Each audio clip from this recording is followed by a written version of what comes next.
여론조사는 흔히 민심의 바로미터로 여겨지죠. 그런데 인구 2만 명대에 불과한 소멸위기 지역에서 여론조사의 기초가 되는 전화번호 수는 수천 개씩 널뛰고 있습니다. 인구는 줄어드는데 전화번호는 오히려 늘고 여론조사 응답률이 무려 50%를 넘나들고 있는 상황. 어떻게 봐야 할까요? 조수영 기자가 취재했습니다.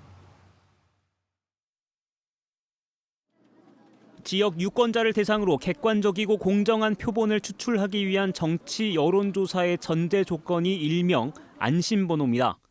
오직 여론조사를 진행할 목적으로 통신 3사의 협조를 얻어 생성하는 임시 가상번호입니다. 조사 시점마다 통신사가 조사 대상 지역의 가입자 번호를 토대로 추출하고 이를 선거관리위원회가 넘겨받아 여론조사 기관에 제공합니다.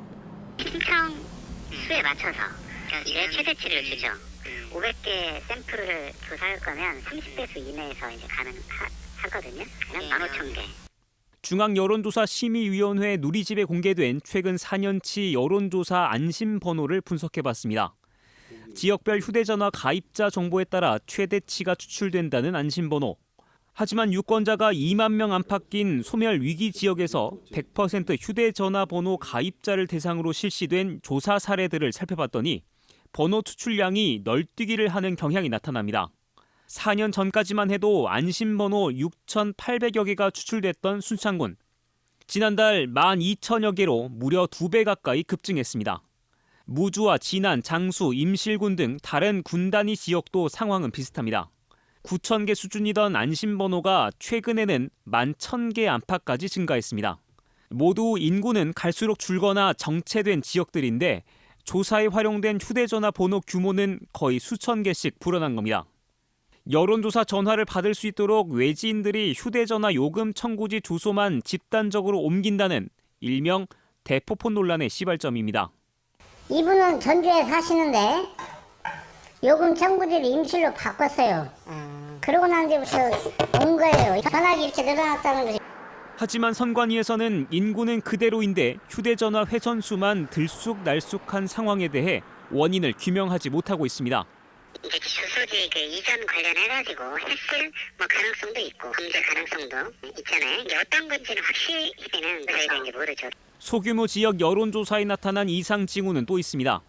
4년 전 선거까지만 해도 통상 20%대였던 여론조사 응답률이 최근에는 무려 50% 안팎까지 치솟은 겁니다. 공교롭게 해당 지역별로 안심번호가 크게 늘어난 시점과 맞물려 있습니다. 학계에서는 통상적인 여론조사에선 기대할 수 없는 극히 이례적인 응답률이라고 말합니다. 많아야 20% 정도죠. 좀 높아질 가능성도 있긴 하지만 50%가 나온 거는 굉장히 놀라운 수치다. 만약 일부의 주장처럼 여론조사 참여를 목적으로 요금 청구지만 대거 옮겨온 응답자들이 결과를 오염시키고 있다면 문제는 심각해집니다. 해당 지역에 투표권이 없는 사람들이 여론조사를 통해 후보 경선을 좌우하고 있다는 의미이기 때문입니다. 업계에서는 본선거에 비해 상대적으로 관리가 취약한 정당의 경선 과정에 특정 세력의 조직적, 구조적 개입 우려가 갈수록 커지고 있다고 말합니다. 과열된 선거운동이라고 보는데 이건 가장 기본적인 해석이고요. 인구가 적은 지역일수록 더 취약한 지금의 안심번호 체계가 조직적 개입의 통로가 되고 있는 건 아닌지 정밀한 점검이 필요해 보입니다. MBC 뉴스 조수영입니다.